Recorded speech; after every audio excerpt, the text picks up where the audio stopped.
Alors, ce qui est recommandé lorsque vous faites un rapport bibliographique, et agréable également, c'est de mettre en forme vos références bibliographiques de façon cohérente. Par exemple, ici, dans cet article scientifique, on a toutes les références qui sont regroupées à la fin, ok, sous une liste avec des numéros, donc des numéros qui renvoient donc à la citation dans le texte.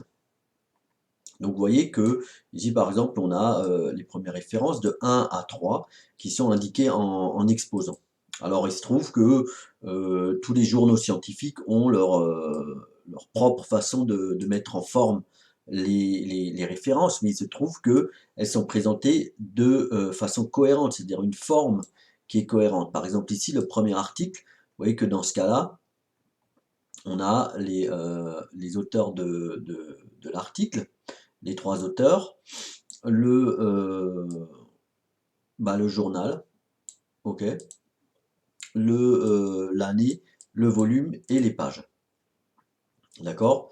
Donc là, on a tout le temps la même forme. Par exemple, ici également, les auteurs de l'article, le titre du journal, éventuellement abrégé, nanolet point au lieu de nanoletters, l'année, le chapitre et les pages avec un point. Et vous voyez que également la mise en forme des auteurs est ainsi faite que après le nom on a une virgule, puis les initiales du prénom avec un point, et chaque nom séparé par un point virgule. Alors ça, cette mise en forme, elle est propre à chaque journal. Par exemple ici, on est toujours dans l'American Chemical Society, mais on a une mise en forme qui est la suivante. Donc on va au bas de l'article, et vous voyez que dans ce cas-là, bah, les noms des auteurs sont donnés de la même manière, avec virgule après le nom, initiale du prénom avec un point, et chaque nom séparé par un point virgule. Mais cette fois-ci, on a ici en plus le titre de l'article. Okay. Puis le journal, l'année, le volume ou le tome ici, assez précis, et en plus les pages. Donc toutes les infos sont nécessaires pour retrouver l'article et cohérentes d'une référence à l'autre dans la liste des références. Alors ça, c'est un travail qui peut être éventuellement fastidieux de remplir de la sorte, mais il y a des logiciels qui vous aident à faire cela. Et par exemple, le logiciel Mendeley. Donc vous voyez, vous pouvez charger Mendeley pour Windows ici. Alors vérifiez bien que vous êtes sur le site. Vous chargez Windows et vous allez retrouver avec un logiciel qui va gérer toutes vos références bibliographiques. Également les documents PDF qui sont liés. Alors par exemple, avec une recherche bibliographique, vous retrouvez sur cet article-là, voilà, par exemple. Donc ce qu'on va faire, c'est qu'on va l'enregistrer, cet article. On va le sauvegarder dans un dossier. Alors je l'ai appelé Biblio, moi, qui doit être par là, voilà. Donc j'ai copié le titre que je mets ici. Et on a finalement dans ce dossier, on se retrouve avec, voilà, un article qui est là, donc l'article que je viens de sauvegarder. Ce qu'il y a d'intéressant avec Mendeley, c'est qu'on peut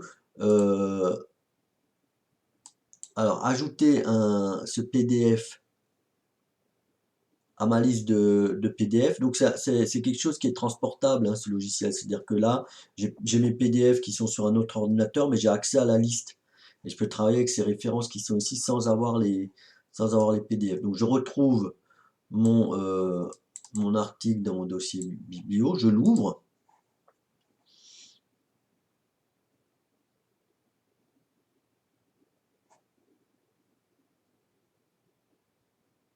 Voilà, il regarde s'il y a des doublons. Voilà. Et vous voyez qu'ici, il a chargé toutes les métadonnées du PDF. Donc il a chargé ici le titre, voilà, les auteurs de l'article, le titre du journal, l'année, le volume, etc. avec l'abstract. et effectivement le PDF qui est relié à ces données-là. Alors ça, il faut, quand vous faites cette manip-là, il faut vérifier que les données sont extraites de façon exacte. Il peut y avoir des bugs, surtout des articles assez anciens. Mais notre avantage de Mendeley, c'est qu'on peut utiliser un module dans Word. Alors il faut, lorsque vous chargez Mendeley, on a une proposition de charger ce module que l'on trouve ici dans Références dans Word. Il y a un module Mendeley qui apparaît et qui vous permet de citer un article. Donc on va insérer une citation. Donc on va prendre celle que je viens de charger. Donc vous mettez un mot-clé que l'on retrouve, dans le titre. Alors j'en ai quelques-uns avec Vona, mais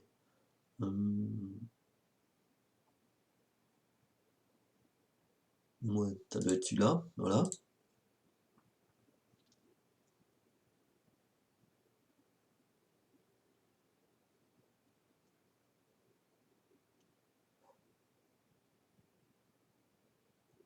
Voilà, ça travaille. Et vous voyez que là, il a inséré la référence. Alors, on peut faire ça avec d'autres références. On peut bien sûr insérer une bibliographie. Donc, vous voyez que ce que j'ai introduit là comme référence, on la retrouve dans la partie bibliographique ici. Vous pouvez mettre un saut de page, par exemple, et puis commencer votre liste de publications. Alors, autre avantage quand vous utilisez le logiciel, c'est qu'on peut insérer un article avant et on va pouvoir tout remettre dans l'ordre. Voilà. Ok, ici j'ai mis une référence. Donc là, le type de référence, il dépend du journal. Alors c'est un journal par défaut, c'est American Psychological Associated 7th Edition. Bon, c'est quelque chose qui est pris au hasard, mais on peut changer le style. Par exemple ici Style Nature, et là on a des numéros. Et l'avantage avec Mendeley, c'est qu'il va remettre tous les numéros dans l'ordre. Donc vous n'allez pas avoir besoin de renuméroter ces articles-là. Hein, si j'en rajoute un là, par exemple, un autre article. Ok, vous voyez qu'il a rajouté le 2 ici, est devenu finalement on va agrandir un peu, le 2 est devenu le 3. Voilà, et puis là, le logiciel a remis en ordre les numéros et les articles dans la bibliographie, avec ici la possibilité aussi de coupler les citations quand il y en a plusieurs, etc.